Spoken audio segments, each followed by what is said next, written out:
Hello friends, നമുക്കിന്നൊരു paneer butter masala ഉണ്ടാക്കിയാലോ. അതിനായിട്ടൊരു അടുപ്പിൽ പാൻ വെച്ച് ബട്ടർ ഇട്ട് അതൊന്ന് മെൽറ്റായി വരുമ്പോഴത്തേക്കും അതിൽ കുറച്ച് സ്പൈസസും പിന്നെ വെളുത്തുള്ളി ഇഞ്ചി അത് ചെറുതായിട്ട് അരിഞ്ഞതും ഒന്ന് ചേർത്ത് ഒന്ന് ഇളക്കി കൊടുത്തിട്ട് അതിനകത്തോട്ട് കുറച്ച് സവാള അരിഞ്ഞത് തക്കാളിയും കൂടെ മുറിച്ചിട്ട് നല്ലതുപോലെ മിക്സ് ചെയ്യുക. എന്നിട്ട് ആവശ്യത്തിന് ഉപ്പും ചേർത്ത് അതൊന്ന് വേകാനുള്ള സമയം കൊടുത്തിട്ട് അതിനകത്തോട്ട് കുറച്ച് വറ്റൽമുളകും കുറച്ച് കശുവണ്ടി കൂടെ അത് രണ്ടും ഒന്ന് ചൂടുവെള്ളത്തിലൊന്ന് ഇതാക്കി വെച്ചിട്ട് വേണം അതിനകത്ത് ചേർക്കാൻ. അതൊന്ന് നല്ല ഇതായി വരുമ്പോഴത്തേക്കും കുറച്ച് വെള്ളം ഒഴിച്ച് അതൊന്ന് വേവിച്ചെടുക്കാം.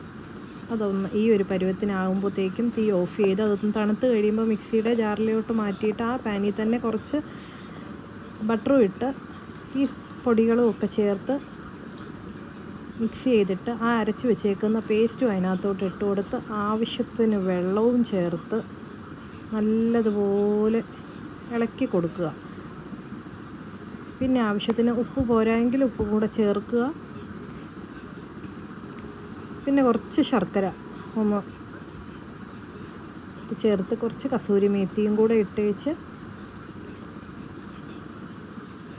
അത് നല്ലതുപോലെ ഒന്ന് ഇളക്കിയിട്ട് വീണ്ടും കുറച്ച് പനീർ ക്യൂബ്സ് അതിനകത്ത് മിക്സ് ചെയ്യുക. ഫ്രഷ് ക്രീമും ചേർത്ത്, ഫ്രഷ് ക്രീം ഇല്ലെങ്കിൽ നമുക്ക് പാല് തിളപ്പിച്ചതിൻ്റെ ആ ആടെ ഒന്ന് ചേർത്ത് കൊടുക്കാനായിട്ട് പറ്റും കേട്ടോ. അത് ചേർത്താലും മതി ഫ്രഷ് ക്രീം ഇല്ലെങ്കിൽ.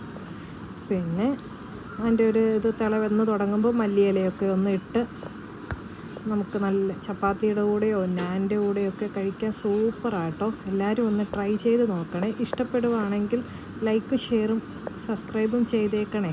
ബായ്.